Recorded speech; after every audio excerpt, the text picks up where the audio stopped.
வணக்கம். தாவேக ஆட்சிக்கு வெறும் 15 நாட்கள் தான் ஆகுது. இந்த 15 நாட்கள்ல இந்த ஆட்சி குறித்தான ஒரு மதிப்பீட்டுக்கு வர முடியுமா அப்படின்னு கேட்கலாம். இந்த 15 நாட்கள்ல இந்த ஆட்சி குறித்தான மொத்த மதிப்பீட்டுக்கு வர முடியாது, உண்மைதான். ஆனா அந்த ஆட்சியோட திசைவழி போக்கு என்னங்கிறத நம்ம சொல்லிடலாம். அப்படி இந்த ஆட்சியோட திசைவழி போக்கு அவ்வளவு மோசமா இருக்கு. இந்த 15 நாட்கள்ல ஒட்டுமொத்தமா தமிழ்நாட்டில் 25 கொலைகள் நடந்திருக்கு, 4 இரட்டை கொலை நடந்திருக்கு, 19 பாலியல் குற்றங்கள். இது மட்டுமில்லாது இந்த பெட்ரோல் குண்டு வீசப்படுறது, அது போன்ற வன்முறைகள் தனி. இப்படி தமிழ்நாட்டோட சட்ட ஒழுங்கு சந்து சிரிச்சு போய் நிற்குது. 15 நாட்கள்ல எல்லாம் சரி பண்ண முடியுமா அப்படின்னு கேள்வி எழுப்பலாம். 15 நாட்கள்ல எல்லாத்தையும் ஒட்டுமொத்தமா சரி பண்ணுங்க அப்படின்னு கூட நம்ம சொல்ல தேவையில்லை. குறைந்தபட்சம் கடந்த கால அதிமுகவோட அணுகுமுறை, கடந்த கால திமுகவோட அணுகுமுறை அந்த மாதிரி இல்லாம இதுக்கு ஒரு பொறுப்பேற்றுக்கிட்டு இதுக்கு சரியான தீர்வை நோக்கி போகணும். ஆனா அப்படி தீர்வை நோக்கி போகுதான்னா இல்லை. சூலூர்ல ஒரு சிறுமி பாலியல் வன்கொடுமை செய்யப்பட்டு படுகொலை செய்யப்படுறாங்க. ஆனா அரசு எந்திரம் என்ன பண்ணுது? காவல்துறை அதிகாரிகள் உட்கார்ந்துக்கிட்டு அந்த பத்திரிகையாளர் சந்திப்பை தொடங்கிறதுக்கு முன்னாடி அவ்வளவு சிரிப்பு, அந்த காவல்துறை அதிகாரிகள் மத்தியில அவ்வளவு சிரிப்பு, அவ்வளவு புன்முறுவல், அப்படியே விழுந்து விழுந்து சிரிக்கிறாங்க. நாம அவங்க எப்போதும் இறுக்கமாவே இருக்கணும் அப்படின்னு கூட நம்ம சொல்ல வரல. ஆனா நம்ம எல்லைக்குள்ள இப்படிப்பட்ட ஒரு கொடூரம் நிகழ்ந்துருச்சு. ஒரு வாழ வேண்டிய ஒரு பச்சிளம் சிறுமி வன்கொடுமைக்கு உள்ளாக்கப்பட்டு முகம் சிதைக்கப்பட்டு அவ கொலை செய்யப்பட்டிருக்கா. ஏதோ ஒரு விதத்துல நம்மளோட அஜாக்கிரதை இல்ல நாம அதுக்கு பொறுப்பேற்கணும், நாம தான் காரணம் அமைச்சிட்டோங்கிற அந்த குற்ற உணர்ச்சி எதுவுமே இல்லாம அந்த பத்திரிகையாளர் சந்திப்புல இப்படி சிரிக்க முடியும் அப்படின்னா இந்த மனநிலை எவ்வளவு ஆபத்தானது, இந்த மனநிலை எப்படிப்பட்டது? அப்ப மக்களின் துயரத்தை தன்னோட துயரமா பார்க்கல. ஒரு குழந்தை இறந்து போனாலும், வன்கொடுமை செய்யப்பட்டாலும், படுகொலை செய்யப்பட்டாலும், முகம் சிதைக்கப்பட்டாலும், முகத்துல எந்தவித காதோ மூக்கோ கண்ணோ எதுவுமே இல்லாத அளவுக்கு முழுக்க முழுக்க உயிரோடு இருக்கப்ப சிதைக்கப்பட்டிருக்குன்னா கூட நமக்கு எந்த சோகத்தையும் ஏற்படுத்தாது, வலியும் ஏற்படுத்தாது. நான் சிரிச்சு கொண்டே இருப்பேன் அதை பத்தி பேசுறதுக்கு முன்னாடி வரைக்கும். அப்படின்னா இது எப்படி புரிஞ்சுக்கிறது? இன்னொரு பக்கம் அமைச்சர் கீர்த்தனா அவங்க இந்த தேர்தலுக்கு முன்னாடி அவங்க அப்படியே பெண்களை மதிக்காத, இது ஒரு நாடா, இந்த கட்சிக்கா ஓட்டு போட போறீங்க, இந்த கட்சியவா நீங்க ஆதரிக்க போறீங்க அப்படின்னு அப்படியே அடிவயத்துல இருந்து கோபம் அப்படியே கண்கள் எல்லாம் அப்படியே பொங்க பொங்க அப்படி ஆவேசமா அந்த கீர்த்தனாங்கிற அந்த பெண்மணி பேசினாங்க. ஆனா இந்த குழந்தையோட வன்கொடுமை பத்தி கேட்கிறப்ப நான் நிர்வாகத்தை பத்தி பேசுறேன், அது அரசியல், அதை பேச மாட்டேன், அது பேசாம இருந்தா 6 மணிக்கு மேலதான் பேசுவேன். யார் சொல்ற? அமைச்சர் கீர்த்தனை. இன்னொரு அமைச்சர்கிட்ட கேட்டா தமிழ்நாட்டுல சட்ட ஒழுங்கு நல்லாதாங்க இருக்குது, பேசுறவங்க 1000 பேசுவாங்க, அதெல்லாம் ஏன் சிரிசா எடுத்துக்கிறீங்க? யாரு இது? இன்னொரு அமைச்சர். எப்படி புரிஞ்சுக்கிறது? ஒரு பக்கம் தமிழ்நாடு முழுக்க அங்கன்னு மின்வெட்டு, குறிப்பா சென்னை, அப்புறம் புறநகர் பகுதி, சென்னையில, காஞ்சிபுரத்துல, திருத்தணியில, வடசனையில பல இடங்கள்ல மின்வெட்டு. உழைக்கும் மக்கள் ஒரு நாளைக்கு 10 மணி நேரம் 12 மணி நேரம் உழைச்சி முடிச்சுட்டு உறங்கலாம், ஓய்வெடுக்கலாம்னு போனா அங்க மின்சாரம் இல்லை. மின்சாரம் இல்லாதால குளிரூட்டியோ இல்ல காத்தாடியோ மின் விசிறியோ ஓடாது. அப்ப தூங்க முடியாம வீதிக்கு அவங்க போராடுற நிலைமை இருக்கு. அப்ப மின் தட்டுப்பாடு ஏற்படுது அப்படின்னா அதையாவது சொல்லணும்ல. அதை கேட்டா மின் தட்டுப்பாடு இல்ல, மின் பற்றாக்குறை இல்லாம இருக்குங்கிறார் அமைச்சர் நிர்மல்குமார். ஆனா மின்வெட்டு இருக்குன்னா அதுக்கு யாரோ சில கருப்பாடுகள் காரணம், யாரோ சில தனிநபர்கள் காரணம். மறுபடியும் ஒரு கட்டுக்கதை, சதி கோட்பாடு, சதி பண்ணிட்டாங்க, இந்த மின் வாரியத்துல சில கருப்பாடு இருக்கு, அதுதான் போய் இதெல்லாம் பண்ணி விட்டுது அப்படின்னு எந்த செயல்பாட்டுக்கும் பொறுப்பேற்காம காலத்துக்கும் கட்டுக்கதையும் இந்த சதிங்கிற பொய்யான அவதூறு பரப்பையும் சொல்லி வண்டியை ஓட்டுறது. மின் தட்டுப்பாடு ஏற்பட்டா என்ன ஆகும்? சட்ட ஒழுங்கு சிக்கல் ஏற்படும். ராத்திரில மின்வெட்டு ஏற்பட்டா அதே போல பாலியல் குற்றங்கள் நடப்பதற்கான வாய்ப்பு உண்டு. அப்ப அதை சரி பண்ணணும்ல. திமுக ஆட்சியில 2006, 2011 திமுக ஆட்சியில ஆற்காடு வீராசாமி அன்னைக்கு மின்சாரத்துறை அமைச்சர். அன்னைக்கு மின்சாரத்துறை அமைச்சரால் மின்வெட்டு அமைச்சரான்னு கேட்கிற அளவுக்கு மிக மோசமான மின்வெட்டு இருந்துச்சு. ஒரு நாளைக்கு 5 மணி நேரம் 6 மணி நேரமாவது குறைந்தபட்சம் போகும். 2 மணிக்கு போனா 4 மணிக்கு வரும், 4 மணிக்கு போனா 6 மணிக்கு வரும். அந்த மின்வெட்டும் அந்த ஆட்சி போறதுக்கு பெரிய காரணமா இருந்துச்சு. அன்னைக்கு வந்து மீம்ஸ் கிடையாது, அன்னைக்கு வந்து SMS குறுஞ்செய்தி தான். அந்த குறுஞ்செய்தியில ஆற்காடு வீராசாமிய அவ்வளவு நக்கல் பண்ணி நையாண்டி பண்ணி அவ்வளவு செய்திகள் வரும். ஏன்னா அவ்வளவு மோசமா இருந்துச்சு 2006 2011 காலகட்டம். அதுக்கும் பிறகு மின்வெட்டு அப்படின்னு மக்கள் வீதிக்கு வந்து போராடி இந்த தாவே காட்சிலாம் பார்க்கிறோம். மின் தட்டுப்பாடு இருக்குன்னா கூட நம்ம புரிஞ்சுக்க முடியும் தட்டுப்பாடு இருக்குன்னு. தட்டுப்பாடு இல்லைங்கிறாங்க. தட்டுப்பாடு இல்ல, சில கருப்பாடுகள் சில தனிநபர்கள் பண்றாங்கிறாங்க. எப்படி? இந்த எந்த எந்த செயல்பாடுகளுக்கும் வந்து அவங்க பொறுப்பேற்க மாட்டாங்க. அவங்க எல்லாத்துக்கும் ஒரு கதையை சொல்லிட்டு கடத்திட்டு போயிடுவாங்க. அது கரூர் மரம் தொடங்கி இப்ப சூலூர் மாணவி வரைக்கும். இந்த சூலூர் மாணவி விவகாரத்துல அந்த சிறுமியோட தாயாரை வந்து குற்றப்படுத்துறாங்க. அந்த அம்மா குடிச்சிட்டு கிடந்துச்சு அப்படின்னு அந்த அம்மாவை வந்து குணப்படுகொலை பண்றாங்க. ஒரு இடத்துல போய் சாக்லேட்டுக்கு ஆசைப்பட்டு அப்படின்னு சொல்லி இன்னும் வல்கரா ஒரு கொச்சையா சொல்லி இறந்து போன அந்த சிறுமியை கொச்சையா பேசுறாங்க. யாரு? தாவேக்கா தரப்புல அவ்வளவு மோசமா பேசுறாங்க. அந்த சிறுமியோட தாயார் சொல்றாங்க, என்னையும் என் உறவினர்களை வந்து கடைசி நாள்ல வந்து மருத்துவமனைக்குள்ள அனுமதிக்கல, எனக்கு தெரியாம உடம்பை எடுத்துட்டு போய் அடக்கம் பண்ணிட்டாங்க, அதாவது எரிச்சுட்டாங்க. அதாவது அடக்கம் பண்ணா கூட பூமியில புதைச்சா கூட திரும்ப வந்து ஏதாவது ஒரு சந்தேகம்னா திரும்ப தோண்டி சோதனை பண்ண முடியும். எரிச்சு முடிச்சுட்டாங்க. ஏன் எரிச்சு முடிச்சாங்க? என் கணவன் வந்து குடிகாரன், அவன் வந்து வீட்டுல வந்து மதுவை கலந்து வச்சிருந்தான், அதை தெரியாம நான் குடிச்சிட்டேன், அதை வச்சு என்னை வந்து குற்றப்படுத்துறாங்க, குடிகாரி அப்படின்னு குற்றப்படுத்துறாங்க, இதை வச்சு மடைமாற்றம் பண்றாங்க அப்படின்னு அந்த அம்மா சொல்லுது. இங்க உத்தரப்பிரதேச மாநிலம் கத்ராஸ்ங்கிற பகுதியில பாலியல் வன்கொடுமைக்கு உள்ளாக்கப்பட்ட ஒரு பெண்ணை அந்த பெண்ணோட பெற்றோருக்கு தெரியாம காவல்துறையை கொண்டு போய் எரிச்சு முடிச்சிச்சு. அதுபோல இந்த விவகாரத்துல அந்த குழந்தையோட தாயார் எரிக்க ஒத்துக்கலை அப்படின்னோடனே அந்த தந்தை இருக்கார்ல, அவர்கிட்ட சம்மதத்தை பெற்று உடனடியா அந்த உடலை கொண்ட எரிக்கக்கூடிய வேலையை வந்து தாவேக அரசின் காவல்துறை செய்யுதுன்னா இது யாருக்கான அரசு?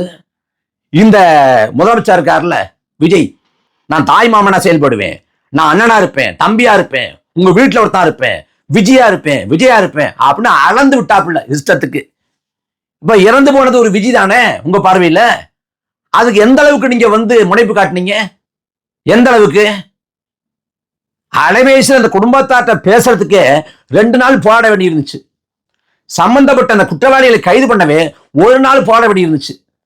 திரைப்படத்துல அந்த பாலத்துக்கு கீழே போய் பாருங்க ராஜேந்தர், அப்படிலாம் இங்க ஒண்ணும் இல்ல. படத்தெல்லாம் அப்படி நிஜத்துல நடந்தது.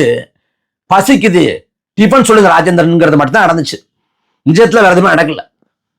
அப்ப இந்த வாரத்துல முழுக்க இந்த சிறுமியோட பாலியல் வன்கொடுமையா இருக்கட்டும், இல்ல வந்து இந்த மின்வெட்டா இருக்கட்டும், எல்லாத்திலையும் இந்த அரசு எடுக்கக்கூடிய நடவடிக்கை எல்லாம் அவ்வளவு அபத்தமா இருக்கு. எல்லா அமைச்சரும் சட்டமன்ற உறுப்பினரும் ஆய்வுன்னு கிளம்பிடுறாங்க. ஆய்வு பண்றாங்களா? அதுவும் கிடையாது. ஆய்வுங்கிற பேர்ல போய் ரீல்ஸ் போடுறது, போய் பார்க்கறது, பார்த்த பிறகு அந்த காணொலியை வெளியிட்டு பின்னணி இசை போடுறது, விஜயோட ஏதாவது படத்தோட பின்னணி இசையை போட்டு ரீல்ஸ் போடுறது. நாட்டுல அமைச்சர் எல்லாம் ரீல்ஸ் போட கிளம்பிட்டா ஆட்சி எந்திரமும் அரசு நிர்வாகமும் எந்த லட்சணத்தா இருக்கும்? ஓட்டு போட்டவனுக்கு யார் எம்எல்ஏன்னு தெரியல. ஒரு அமைச்சருக்கு தான் எந்த துறைக்கு அமைச்சர்னு தெரியல. தாவேகாவோட அமைச்சர் ராஜீவ் அவர் பேட்டி ஒரு பத்திரிகை சந்திப்பு, அதுல வந்து எனக்கு இந்த சுற்றுலாத்துறையை கொடுத்துருக்காங்க, நான் வந்து சிறப்பா செயல்படுவேன்னு ஆரம்பிக்கிறாப்புல. மறுபடியும் சுற்றுலாத்துறையில அப்படின்னு சொல்லி மறுபடியும் சொல்ல ஆரம்பிக்கிறாப்புல. பத்திரிகையாளர் சொன்னாங்க, உங்களுக்கு கொடுத்த சுற்றுலாத்துறை இல்லைங்க, அது சுற்றுச்சூழல் துறை அப்படின்னு. நம்ம ரீடேக் போகலாமா, மறுபடியும் ஆரம்பிக்கலாமாங்கிறாப்புல. தனக்கு கொடுக்கப்பட்ட துறை என்ன, சுற்றுலாத்துறையா இல்ல சுற்றுச்சூழல் துறையாங்கிறதே அவர் மண்டைக்குள்ள இல்லை. அவர் அமைச்சர். ஓட்டு போட்டவனுக்கு எம்எல்ஏ இருந்ததில்ல, தேர்ந்தெடுக்கப்பட்டவனுக்கு தான் எந்த துறைக்கு அமைச்சர்னு தெரியல. இந்த லட்சத்துல நாடு இருக்கு. அதிகாரிகள் எல்லாம் உட்கார்ந்து சிரிச்சு பேசுறாங்க. முதலமைச்சர் தலைமைச் செயலகத்தில் உட்கார்ந்து இருக்கப்ப எதுக்கு உட்கார்ந்துக்கிற ஒருத்தர் வந்து அப்படியே காணொலி பதிவு பண்ணி அலைபேசியில பதிவு பண்ணி ரீல்ஸ் எடுத்து போடுறாரு. இதுல என்ன கூத்துனா, கட்சிக்காரங்களை பூரா எது தாவேகாவில வந்து சேர்றதுக்கு திமுகவில இருந்து அதிமுகவில இருந்து வரக்கூடிய கட்சி ஆட்களை எல்லாம் தலைமைச் செயலகத்துல வச்சு கட்சியை சேர்க்கிறாங்க. பனையூர்ல வச்சு தாராளமா சேருங்க, பொன்னாட போத்துங்க, காலில் விடுங்க, என்னமோ பண்ணி தொலைங்க. தலைமைச் செயலகம் அரசு நிர்வாகத்துக்கானது. அங்க அரசியல் மாற்றங்களை கடந்து செயல்படணும். அங்க தலைமைச் செயலகத்துல வச்சு மாற்று கட்சி அடையவன எல்லாம் கட்சியில சேர்ப்பீங்கன்னா இது என்ன அயோக்கியத்தனம்? இதுல ஒரு பக்கம் நாங்க தூய சக்தி, மற்றவங்கெல்லாம் தீய சக்தி, நாங்க தான் தூய சக்தி. யார் சொன்னா? தாவேகா, விஜய். இப்ப இன்னைக்கு என்ன நிலைமைன்னா, அதிமுகவை சேர்ந்த, அதாவது சி.வி. சண்முகம் அணியை சேர்ந்த சட்டமன்ற உறுப்பினர்கள், மதுராந்தகம் சட்டமன்ற உறுப்பினர் மரகதம் குமரவேல், அப்புறம் பெருந்துறை சட்டமன்ற உறுப்பினர் ஜெயக்குமார், தாராபுரம் சட்டமன்ற உறுப்பினர் சத்யபாமா, 3 பேரும் தங்கள் பதவியை ராஜினாமா பண்ணியிருக்காங்க, பதவி விலகி இருக்கிறாங்க. அதாவது சட்டமன்ற உறுப்பினர் பதவியிலிருந்து 20 நாட்களே விலகி இருக்கிறாங்க. விலகிட்டு ஆதவர்ஜுனா தலைமையில தலைமைச் செயலகத்துல அவங்க தாவேக்கால சேர்ந்திருக்காங்க. அந்த தலைமைச் செயலகத்துல கீழ் அந்த அறை, அதாவது கீழ்தளத்துல போய் சபாநாயகர்கிட்ட போய் அங்க நாங்க சட்டமன்ற உறுப்பினர் பதவியில ராஜினாமா பண்றோம் அப்படின்னு மனு கொடுத்திருக்காங்க. மேல் தளத்துல போய் ஆதரவு சந்திச்சு நாங்க கட்சியை சேர விரும்புறோம் அப்படின்னு மனு கொடுத்திருக்காங்க. இது அப்பட்டமான குதிரை பேரம். 108 இடங்களை தான் பெற்றிருக்கு. எது? தாவேகா. அதுல வெளிலேருந்து ஆதரவு தரணும் அப்படின்னு விசிகா, இந்திய யூனியன் முஸ்லீம் லீக் எல்லாம் சொல்லிச்சு. ஆனா வெளிலேருந்து ஆதரவு கொடுத்தா இவங்க ஆட்சியை கவிழ்த்தாலும் கவிழ்த்து விட்டுருவாங்க, அதனால வெளில இருக்க வேண்டாம், உள்ளவா அப்படின்னு விசிகாவையும் இந்திய யூனியன் முஸ்லீம் லீக்கையும் இழுத்து போட்டுச்சு. காங்கிரஸை முடிய இழுத்து போட்டாங்க.